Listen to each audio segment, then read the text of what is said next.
나누실 말씀은 오늘 묵상 그 본문입니다. 아하스 이야기가 사실 어제하고 이제 오늘 후반부인데 오늘 후반부 내용입니다. 다시 보겠습니다. 우리 16절부터 27절까지 같이 교독하기로 하겠습니다. 그때 아하스 왕이 오늘 본문은 남유다 제12대 왕입니다. 12대 왕 아하스의 통치 부분을 다루고 있는 부분입니다.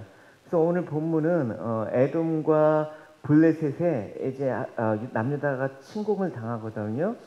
그러니까 침공을 당하니까 이 아하스 왕이 그 아수르 왕 디글렛 빌레셋에게 도움을 요청하는 부분으로 시작하고 있습니다. 그 부분이 이제 16절에서 18절입니다. 다시 한번 읽어보겠습니다. 그때 아하스 왕이 아수르 왕에게 사람을 보내어 도와주기를 구하였으니 이는 에돔 사람들이 다시 와서 유다를 치고 그의 백성을 사로잡음이요 블레셋 사람들도 유다의 평지와 남방 성읍들을 침노하여 베세메스와 야알론과 그데롯과 소금이 그 주변 마을들과 김남이 그 주변 마을들과 김솜이 그 주변 마을들을 점령하고 거기서 살았다. 지금 에돔과 블레셋이 침공을 하고 있습니다. 근데 유다 왕국은 이 주변 나라들이 계속해서 공격을 했거든요. 주로 공격할 때가 언제냐면 유다 왕국의 국력이 약해질 때죠. 근데 국력하고 이스라엘 왕의 신앙과도 또 밀접하게 관련이 있다라는 것을 우리가 쭉 연관성을 찾아봤습니다. 그래서 아수르의 도움을 이제 구하고자 했는데 아무런 도움을 얻지 못하고 오히려 이상하게도 이전에 속국들이 싸움을 계속 걸어올 때마다 연전연패를 하는 거예요. 그래서 지금 이 에돔과 블레셋 사람들이 차지한 지역의 이름들이 구체적으로 나오죠. 구체적으로 그 유다의 영토와 그런 어떤 피해를 주는 그런 모습을 볼 수가 있습니다. 근데 이 일이 일어난 계기가 아까 잠깐 언급했듯이 바로 19절에 있죠. 이스라엘 왕 아하스가 유다에서 망령대행하고 여호와께서 크게 범죄하였기 때문에 이 일이 일어났다라는 사실을 얘기하고 있습니다. 망령대행했다라는 그 말은 원래 그 원어적인 의미는 풀어놓다 이런 의미거든요. 그러니까 뭔가 단단히 묶여 있는데 풀어놓다라는 그 의미를 갖고 있는데, 그래서 성경에서 뭐 머리를 풀다, 또 거기서 확장한 이미지가 방자행하다, 어떤 훈계를 멸시하다, 그런 의미로 사용하고 있습니다. 그래서 아하스가 망령대행했다라는 말은 방자행했다, 하나님의 말씀의 훈계를 무시했다. 그러니까 하나님의 말씀을 멸시하고 우상 숭배에 매진했다라는 것입니다. 이 아하스 왕 하면 또 우상 숭배에 아주 열심히 있었던 왕이었습니다. 그러니까 지금 아하스는 나라를 지키고 그 나라를 풍요롭게 한다라는 그 명분으로 수많은 우상들을 끌어들여서 백성들을 섬기게 했습니다. 근데 이로 인해서 도덕적으로나 영적으로 제어가 안 되는 지금 상태에 있습니다. 그러니까 사회가 더 문란해지고 정치적으로나 군사적으로 해이해져서 결국 막 속국들이었던 그런 블레셋이나 에돔 이런 나라들, 또 북이스라엘의 침공도 받죠. 그런 어떤 나라들의 침공에 의해서 무기력하게 지금 당하고 있는 모습을 보여주고 있습니다. 그러니까 여러분, 오늘도 마찬가지입니다. 우리가 사실은 이 땅에 많은 사람들이 자기를 둘러싸고 있는 것들이 있습니다. 뭐 재물도 있고 권력이나 학력이나 어떤 인맥 등 하나님이 아닌 것으로 겹겹이 이렇게 둘러싸여 있는데 어느 틈엔가 그것들이 나를 보호하고 있었던 것들이 하나둘씩 무력하게 무너지는 것들을 볼 수가 있는 것이죠. 근데 그 겹겹하게 둘러싸여 있을 때는 몰라요. 그래서 시편 말씀에 이렇게 얘기를 하고 있어요. 교만하고 악하고 교만한 자들은 하나님을 찾지 않습니다. 그들의 머릿속에는 도무지 하나님이 계시지 않습니다. 그런데 그들은 항상 번영하는 삶을 누리며 주님의 가르침과는 거리가 먼 삶을 살고 있습니다. 그들은 속으로 내게 나쁜 일은 하나도 일어나지 않을 거야. 나는 절대로 실패하지 않을 거야. 이거 꼭 우리가 철없을 때 한 소리 같지 않아요? 그죠? 좋은 일만 있을 거야. 큰 소리 치고 있는 것입니다. 그러니까 교만한 모함으로 하나님의 도우심에 대해서 코숨치고 비웃기까지 하는 그런 모습들이 있다라는 것입니다. 그러나 하나님께서는 분명히 말씀하시지 않습니까? 여호와께서 집을 세우지 아니하면 세우는 자가 세운 자의 수고 헛되고 여호와께서 성을 지키지 아니하시면 파수꾼이 깨어 있는 게 다 허사다라고 얘기하고 있습니다. 그래서 에스겔에서 보면 이 땅에 재물들이 있는데 그게 환난 날에 그 재물의 주인을 능히 건지지 못한다라는 것입니다. 그러니까 우리 생명과 본질적인 생명과는 사실은 이 땅에 있는 것과는 사실 아무런 관련이 없습니다. 아무리 많고 아무리 권력이 있더라도 하나님이 주신 하나님께서 구원하고자 하는 그 생명을 구원하지 못하는 것들이다. 그래서 잠언에 보면 때가 되면 그게 날개가 되어서 날아간다고 얘기를 하고 있습니다. 그러니까 하나님께서 이렇게 하나님 외의 것들을 자기 힘으로 삼는 자들을 향해서 진노하시면서 심판하는 날 그토록 자신들이 믿고 자랑했던 것들이 허무하고 아무것도 아님을 깨닫게 된다는. 사람은 언젠가는 깨달아요. 그죠? 언젠가는 깨달은데 그 깨달은 시점이 은혜의 때, 구원의 때에 깨달은 건 참 값진 거예요. 우리도 그런 사람이었는데 다행히도 하나님 은혜의 때에 그것들을 깨닫고 하나님 앞에 나타나는 게 할렐루야죠. 그죠? 마지막에 심판 때 깨달으면 돌이킬 방법이 없는 것입니다. 그래서 예수님께서 우리에게 말씀하셨습니다. 부자가 하나님 나라에 들어가는 것보다 낙타가 바늘기로 들어가는 게 더 쉽다라고 얘기한 그 말씀을 우리는 잘 기억을 하셔야 되는 것입니다. 그래서 하나님이 아닌 것으로 성적도 삼고 헛된 것으로 무장하는 것보다는 차라리 없는 게 더 신앙을 지키기가 더 쉬울지 몰라요. 건강할 때보다 차라리 아플 때 하나님을 더 찾기가 더 쉬운 게 우리의 모습일지도 몰라요. 부족함이 없으면 하나님께 감사하고 은혜 반응할 것 같은데 참 사람은 그게 어렵다라는 것을 알게 돼요. 차라리 없거나 내가 정말 속절없이 무방비 상태에 있었다고 하면 차라리 갈급한 마음으로 하나님께 도움이라도 구할 수 있었을 텐데 그렇게 하지 못하는 우리의 연약함을 보게 되는 것이죠. 20절을 보시면 아하스 왕이 아하스가 이제 도움을 구하는 아하스의 모습이 나옵니다. 도움을 구할 때 우리 생각하면 얼른 가서 도와줘야지 뭐 이런 생각으로 도움을 구했겠죠. 그러나 막상 그가 힘으로 여겼던 든든한 배경으로 여겼던 아스는 꼼짝도 안 하는 것을 볼 수가 있어요. 보시면 아스루 왕 디글랏빌레셀이 그에게 이르렀으나 돕지 않았다. 도리어 그를 공격하였다. 내가 든든하게 생각했던 게 오히려 나를 공격하는 것들을 볼 수가 있네요. 얼핏 보면 이상하잖아요. 그러나 아수르 자체 그 나라의 모티브가 그래요. 아주 포악하고 잔인한 나라란 말입니다. 그러니까 동맹이라는 그 개념이 없고 사실은 국가의 이익을 위해서 수단과 방법을 가리지 않고 모든 것들을 행하는 야만적인 어떤 성향이 있는 국가였거든요. 그 기록들을 찾아보면 성경에서도 대단히 잔인했던 것을 알 수가 있는 것이죠. 당시 그 강력한 팽창 정책을 추구했던 아수르는 유다의 요청을 빌미로 삼아서 주변국들을 침략할 수 있는 발판을 삼았다라는 것입니다. 그래서 아수르가 그 자신들에 대해서 적대적인 입장을 취했던 이제 아람과 북이스라엘은 아수르와 적을 두고 그때는 이제 남유다는 아수르에게 군사 요청을 했으니까 친한 관계를 유지했단 말입니다. 그러니까 아람하고 북이스라엘을 먼저 쳤습니다. 왜냐하면 유다를 지켜준다는 명분으로 쳤습니다. 근데 사실은 그게 유다를 지켜준다는 명분이 아니라 그 제국의 확장을 위한 그런 발판으로 삼은 게 속뜻이 있었단 말입니다. 그러니까 이제 유다에 딱 들어오니까 내가 너희들 지켜줬지. 근데 왜 이전하고 똑같이 하냐. 너희들 공물을 더 많이 갖다 내. 우리에게 더 충성을 해. 유다의 약점을 이용해서 더 많은 그 위협적인 태도를 취하는 그런 모습. 그러니까 도리어 그들을 공격하였다란 말은 더 그런 말이에요. 그죠? 우리나라도 보면 그 명나라 막 사신들이 막 와갖고 우리가 너희들의 그 많이 도움을 주지 않았냐 하면서 무리하게 요구되는 것들을 우리가 역사에서도 우리도 경험하지 않았습니까? 그러니까 약속인 유다에 대해서 점령군으로서 오만 방자한 모습을 온갖 위험과 수탈을 일삼는 이 아수르의 모습을 우리는 충분히 상상을 할 수가 있습니다.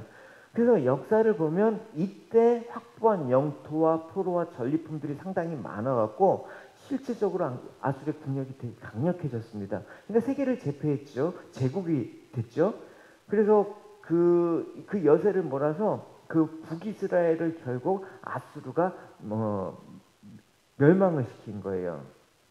그리고 이제 남유다는 계속해서 아수르에 의해서 이제 힘을 잃은 새처럼 막 한쪽 날개를 잃은 새처럼 불구의 형상이 된 거예요. 그래도 간간히 여러분 남유다와 아수르가 힘을 합쳐갖고 뭐 아람과도 싸우고 뭐 이렇게 외세하고 싸웠던 그런 기록도 있죠. 뭐 여호사밧 왕 같은 경우에도 그렇고 그런 모습들이 있죠. 그러나 이제 그런 것들도 사라졌습니다. 완전히 멸망을 했기 때문에 아수르에서. 그러니까 이제 아수르에서 시행했던 정책이 뭐냐면 북이스라엘을 이제 점령하고 한 게 바로 혼혈 정책. 그러니까 아수르는 식민지에다 혼혈 정책을 한 거예요. 그러니까 그 민족의 정체성을 말살시키는. 그 다음부터 남유다와 북이스라엘의 그 정체성이 아수르 멸망 이후부터 사실 갈라지는 거예요. 그래서 아수르 북이스라엘 사람들을 완전 이방인을 취급한 게 바로 이런 또 계기가 있는 것입니다. 어쨌든 서로 원수처럼 여기는 그런 계기를 이 아수르의 계획으로 말미암아 만들었단 말입니다. 하나님 대신에 우상을 섬기고 위기에 직면하는데도 하나님을 의지하지 않고 아수르를 끌어들인 아하스가 사실은 그 원흉이라고 또 할 수가 있습니다. 사실 끌어들이지만 않았으면 어떻게 하든 사실은 또 다른 판세가 되었을 것도 생각이 돼요.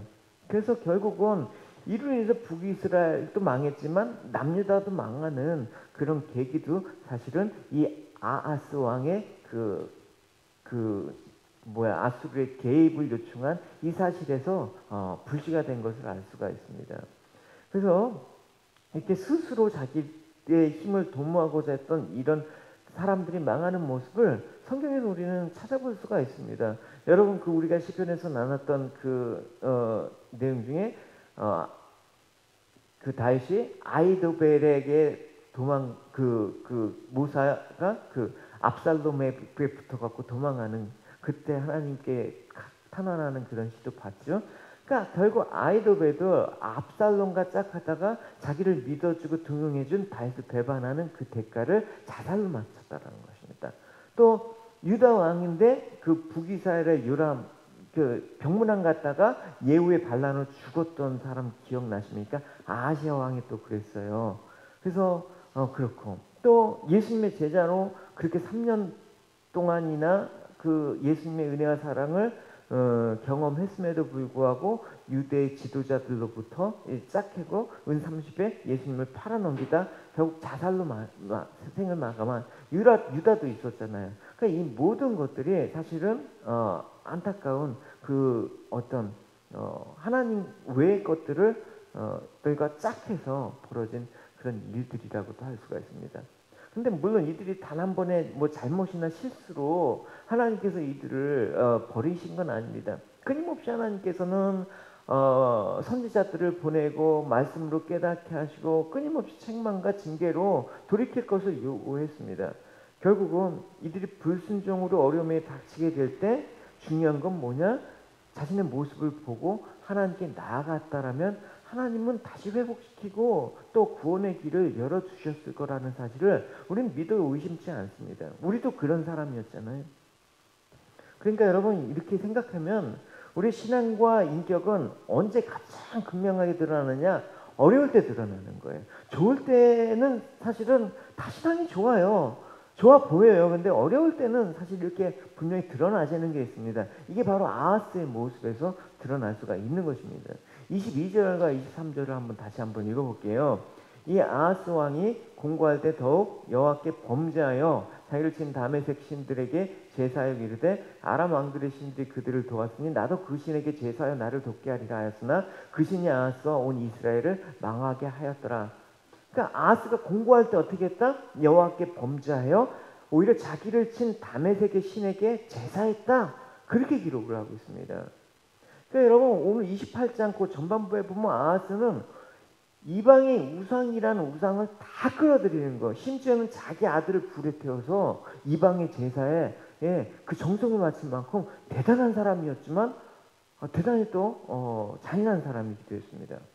근데 이렇게 정성을 바친 어제 얘기했잖아요. 우리가 믿는 방식은 항상 그 세상의 종교 방식은 give and take. 내가 한 만큼 복을 받는다 이런 개념들을 갖고 있어요 종교관들이. 그러니까 이 아하스도 그런 거예요. 우상에게 내가 한 만큼 복을 받겠지. 그래서 했는데 아무런 도움이 없어요 지금. 그 외세 계속 침입해요. 아예 안 되겠다. 그래서 아수르의 도움을 구했는데 아수르도 유익이 없어요. 그러니까 이 아하스가 안 되겠다. 아수르도 효용이 없네. 자기가 친 적에게 오히려 적들의 신 다메섹 신에게 오히려 제사하는 데까지 이렇습니다. 정말 상식적으로도 이해가 할 수 없는 어이없이 보이는 그런 일들을 하고 있습니다. 근데 우리 눈에는 어이없어 보여더라도 아하스의 입장에서는 당연한 거예요. 사실은 철저하게 하나님 등지고 세상과 우상에게만 눈이 열려 있는 사람들은 위기 때 하나님이 보인다라는 게 그게 얼마나 어려운 일이겠습니까? 위기를 만나면 조급해졌을 때 늘 해왔던 그 방식대로, 늘 해왔던 사고대로 그렇게 흘러간다라는 거예요. 그러니까 우리가 늘 해왔던 사고, 늘 해왔던 습관이 사실 되게 무서운 거예요. 이 습관이 하나님과 가까이 가지 못한 그런 사고와 습관들이 우리 안에는 무수히 많단 말입니다. 이 아스뿐만 아니라 그러니까 그것들이 하나둘씩 끊어진다라는 거는 우리에게 너무나 중요한 일이죠. 그래서 개혁 성경에는 생략되어 있는데 이 22장에 범죄하여 하반부에 그 킹 제임스 버전을 보니까 하반부에 이 말이 있어요. 이 아하스 왕이 공고할 때 더욱 여호와께 범죄한 것, 이것이 바로 아하스의 모습이었다. 이 말이 추가됐어요. 그러니까 이것이 아하스의 모습이다. 늘 해왔던 방식이 되는 거예요. 그러니까 우리가 자꾸만 본능적으로 우리가 육체적으로 또 우리가 어떤 그냥 즉흥적으로 반응하는 게 사실 대단히 위험한 것들이 많이 있다라는 것을 알 수가 있습니다. 그래서 우리가 아하스처럼 평소처럼 이렇게 늘 했던 우상에 의지했던 모습들, 이게 비단 아하스가 어떤 특정한 우상에 대한 의지의 모습이 아하스만이 아닌 것입니다. 우리가 특정 우상은 아니지만 여러 가지 의지하는 것들이 불쑥 나온단 말입니다. 예. 근데 누가 그런 말을 했지? 어제 누가 그런 말을 했는데 제가 누가 했는지 기억이 몰라요. 그래서 처형이 그랬나?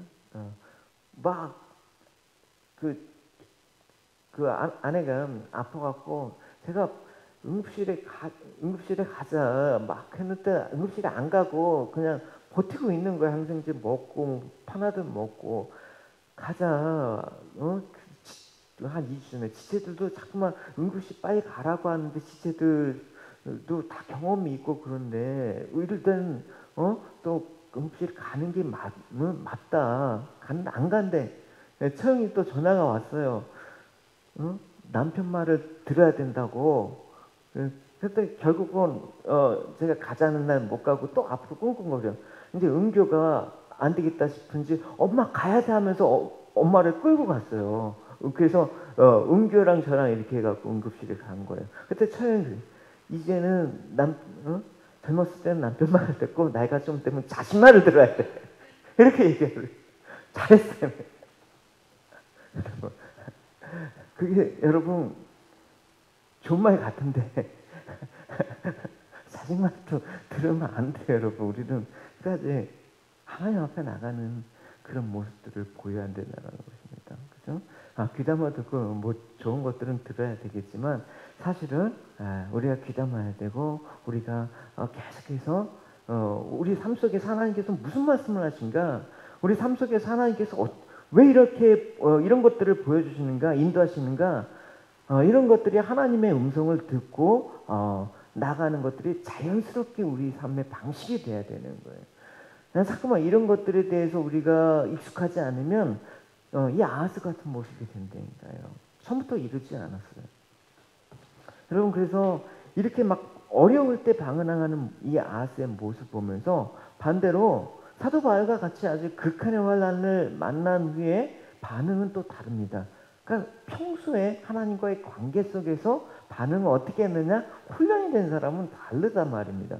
고린도후서에 보면 이렇죠. 성도 여러분, 우리가 아시아 지방에서 당하는 환난을 여러분들이 알아주시기를 원합니다. 우리는 감당하기 어려운 환난을 당해 삶의 소망조차 없었습니다. 마음속으로는 사망 선고를 받았다는 느낌마저 들었습니다. 그러나 이렇게 된 것은 우리 자신을 의지하지 않고 죽은 자를 살리시는 하나님을 의지하기 위해서였습니다. 아싸 너무나 다른 모습들이 있지 않습니까? 이게 갑자기 안 되잖아요. 그러니까 하나님께서 우리로 하여금 환난과 위기를 만나게 하신 것은 오직 하나님을 바라고 의지하기 위해서라는 거예요. 그렇기 때문에 사도 바울은 앞으로 상황들이 좋아지지 않아도 어떻게 얘기한다? 이렇게 얘기했어요. 하나님께서는 이렇게 무서운 죽음의 위기에서 우리를 구원하셨으며 앞으로도 구원하실 겁니다. 앞으로도. 하나님께서는 계속해서 우리를 구원해 주실 거라는 소망을 내가 하나님께만 두겠습니다. 하나님께만 두는 거예요. 계속 우리. 어떤 상황 가운데도 우리는 이 상황을 하나님께만 두고 가는 그런 사람이 돼야 되는 것입니다. 그래서 사도 바울은 아까 킹 제임스 버전에서 22절에 아하스는 원래 이런 사람이었다. 그러면 우리는 뭐를 붙일 수 있겠어요? 여기서 사도 바울은 원래 이렇게 하나님의 사람이었다. 뭐 이렇게 붙일 수 있는 거예요. 여러분은 하나님 앞에 이런 사람이었습니까? 아니면 아하스 같은 모습입니까? 그렇게 낼 수는 없죠. 우리는 이런 모습이 돼야 되는 것이죠. 그러니까 이런 대조적인 모습을 통해서 결론을 내릴 수 있는 것은 진정 하나님의 사람은 고난과 위기를 통해서 그 속에서 더욱더 하나님의 말씀, 메시지를, 음성을 듣고 하나님을 붙잡는 반면 이 패역한 자들은 어려울수록 하나님을 등지고 세상의 수단을 따라서 이리저리 헤맨다라는 게 공통적인 특성이에요. 그래서 사실은 이런 코로나 시대에 많은 우리의 믿음에 그 시금석이 될 만한 요소들이 많이 있습니다. 이때 사실은 더 하나님을 의지하고 나가는 그런 정말 진짜로 믿는 사람들만 이제 남는 거예요, 여러분. 앞으로 시대 가운데 진짜로 그동안은 뭐 그냥 이 사람 저 사람 다 섞여 있는데 이제 마지막이 갈수록 진짜 이 사도 바울과 같은 사람만 하나님께서 남겨갖고 구원의 길을 이끄시는 거예요.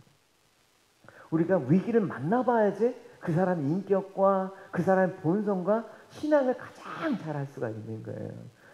여러분들 신앙은 정말 정금 같아요.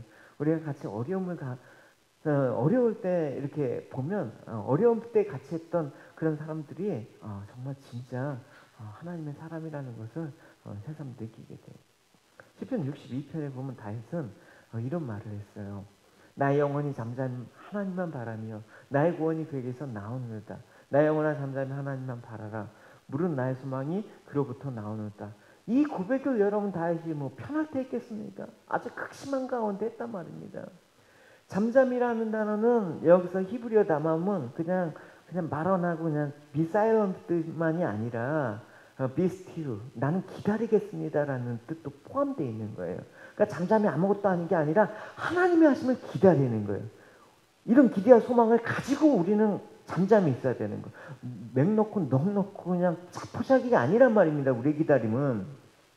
그러니까 다윗의 고백은 나의 영혼이 지금 하나님이 일하심을 잠잠히 하나님께서 행하심을 잠잠히 기다리고 있는 중입니다. 하나님 말씀하여 주십시오. 하나님 하실 일들을 행하십시오. 이렇게 기다리는 모습들을 잠잠한 상태. 그러니까 늘 다윗은 평안한 상태, 어떤 상황 가운데 흔들리지 않은 평안한 상태에서 하나님과 사망의 음침한 골짜기를 다닐지라도 내가 해를 입지 않은 것은 뭐 때문이다? 뭐 때문이 아니에요. 돈이 있었기 때문이 아니라 주께서 나와 함께 하심이기 때문에 사망의 음침한 골짜기가 아이러니하게 그한테 가장 안전한 곳이었어요. 그러니까 우리의 가장 안전한 곳은 나를 둘러싸고 있는 환경이 아니라 바로 하나님과 함께 하시는 그 자리가 가장 안전한 곳이에요. 이 사실을 여러분 다시 알고 있었기 때문에 나의 소망과 구원의 출처가 하나님이시라는 걸 알고 있었기 때문에 내가 잠잠히 기다릴 수 있는 거예요. 현대인들이 여러분 잠잠히 기다린다라는 게 쉽나요, 여러분? 뭔 말하면 잡으라는 소리죠. 어떻게 하지? 어떻게 하지? 이렇게 되면 어떻게 하지? 잡으라는 소리죠. 그러니까 이 사실을 아는 게 대단히 힘듭니다. 제가 사실은 아내가 토요일 날 저녁 때 초음파랑 CT 촬영한 거 그 필름이 왔더라고요. 이제 판독 결과는 오늘 나오고 이제 내일 GP 만나봐야지 알지만, 근데 사실 유수미 봤는데 진짜 있어요. 뭐가 있어. 제가 깜짝 놀랐어요. 그래요. 이게 정상적인 사진인지 좀 이상이 있는 건지 제가 의학적인 소견은 없으니까 비슷한 그 정상적인 사진과 그런 어떤 안 좋은 징후들의 사진을 개조했는데, 이 사진이 정상적인 징후의 사진은 아니란 말입니다. 아, 그 다음부터는 토요일 저녁 때부터는 잠이 안 오더라고요. 막 이게 뭘까? 예? 이게 뭘까? 근데 떨쳐버렸습니다. 어쨌든 우리의 구원과 소망이 이거로부터인 게 아니라 하나님께로부터 있는 거지. 예, 그게 아무것도 아닌 무릎일 수도 있고 그럴 수도 있으니까 일단 기다려보는 거예요. 그러나 나는 기다렸더라도 불안하지 않다. 내가 어떻게 할 수가 없는 건데, 그죠? 그렇지만 내가 기다리는 건 의미가 있다. 내 구원과 소망이 하나님께로부터 오고 하나님께서 하실 것을 기다리기 때문에 나는 불안하지 않는다라고 선언을 해버리고 그냥 잤어요. 참 잘 잤어요. 여러분, 우리가 이 사실을 아는 것이 쉬운데 누구나 아는 사실이에요. 그러나 막상 닥칠 때 인정하는 게 대단히 쉽지가 않단 말이에요. 우리 사람들이 막 요동하고 하는 게 쉽지가 않단 말입니다. 그러나 우리가 잠잠히 기다리신 하나님은 우리 눈엔 보이지 않지만, 우리 삶 속에서 드러나지 않지만 우리를 행하시는 구원과 소망은 우리에게 있다라는 사실을 봐야 되는 것입니다. 그게 사람은 가시적인 존재이기 때문에 눈에 보이고 들리고 만지는 것을 더 신뢰하기 마련이지만, 그럴 때마다 우리는 그거를 뿌리치고 눈에 보이는 것을 추구하는 존재이지만 우리는 또 영혼을 지닌 또 영적인 존재 아닙니까? 영혼은 우리 눈에 안 보이지만 분명히 존재한다는 걸 우리는 알고 있잖아요. 그러니까 영혼은 분명히 보는 거예요. 보이지 않는 하나님은 영혼의 눈으로만 볼 수가 있는 거예요. 그래서 그걸 영안의 눈으로 우리가 보지 않으면 뭐에 의존한다? 육신의 눈으로만 자꾸만 보는 거로만 의존하게 된다라는 것입니다. 우리가 영적인 눈을 떠야 되는 것입니다. 언제? 어려울 땐 정말 더 영적인 민감함을 갖고 하나님을 향해서 우리가 하는 거예요. 영적인 눈은 분명히 하나님을 향해 있어야 되는 거예요. 내가 이게 아니라. 그래서 다윗은 항상 이 말을 했어요. 내 영혼이 하나님만 바라본다. 내가 지금 눈으로 보는 거는 진짜 암담한 상황이지만 내 영혼 하나님을 바라본다라는 그 말을 쓰는 거예요. 그렇죠? 바라보는 게 아니라 어떻게? 잠잠히 하나님을 기다린다. 행하실 것을 기다린다. 그러니까 오늘 본문을 보면 아야스는 그야말로 우상으로 시작해서 우상으로 생을 마친 자들이었습니다. 왜냐하면 이유는 뭐예요? 하나님의 구원하심을 잠잠히 기다리지 못했기 때문에 그런 거예요. 결국은 끊임없이 외세의 침략에 시달리고 아수르로부터 멸망과 압제를 당하고 고통의 나날을 보내야 돼갖고 결국 죽어서 다윗의 왕들의 묘실에 묻히지 못하는 수모를 겪어야 됐습니다. 그러니까 이런 사실은 우리의 참 도움이신 하나님을 버리고 세상을 쫓는 자의 결말이 어떠한지 생생하게 보여주는 것입니다. 행복은 있죠. 환경에서 오는 것이 아니라 하나님의 임재함, 하나님과 함께 하시면서 행복이 오는 거예요. 할렐루야. 눈에 보이는 게 다 아니에요. 비록 여러 가지 상황은 어렵지만 이게 우리가 불행이라고 단정하면 그 사람 진짜 불행한 사람이에요. 그 사람 진짜 영적인 눈이 없는 거예요. 왜 우리가 불행한 존재입니까? 왜? 내 안에 하나님이 계시고 살아계시고 또 하나님께서 계속해서 우리를 구원과 소망의 길로 이끄시는데, 그럴 때 나는 아무것도 없는 자이나 모든 것을 가진 사람이에요. 나는 약하나 나는 강한 사람이에요. 나는 우둔하고 지혜가 없으나 가장 지혜로운 사람이에요. 역설적으로 우리의 소망은, 우리의 구원은 주님께 있습니다. 할렐루야. 계속해서 오늘 이 시간 가운데, 세상 가운데 우리를 망하게 하고 두려움을 주는 세상의 소리들을 따라가지 마시고, 그것들이 들릴지라도 그것들이 보일지라도 우리 소망이신 주님을 따라서 끝까지 믿음의 길로 여러분 승리하시는, 또 올 한 해 2020년 너무나 힘들었어요. 그죠? 저뿐만 아니라 여러분들도 우리 같이 공동체니까 한 몸이니까 너무나 힘들잖아요, 여러분. 2020년이라는 그 기억들은 제가 이제 마지막 이 땅을 떠났는데도 2020년이 나한테는 가장 힘들었습니다. 고백할 것 같아. 근데 그때가 하나님의 은혜를 가장 깊이 알 수 있었던 한 해였습니다라고 고백할 것 같아. 그래서 끝까지 12월 한 달도 여러분 믿음과 소망과 그 하나님의 그 사랑 안에서 꼭 승리하시고 하나님과 더 가까이 나가시는 저와 여러분이 되시길 주님의 이름으로 축원합니다. 우리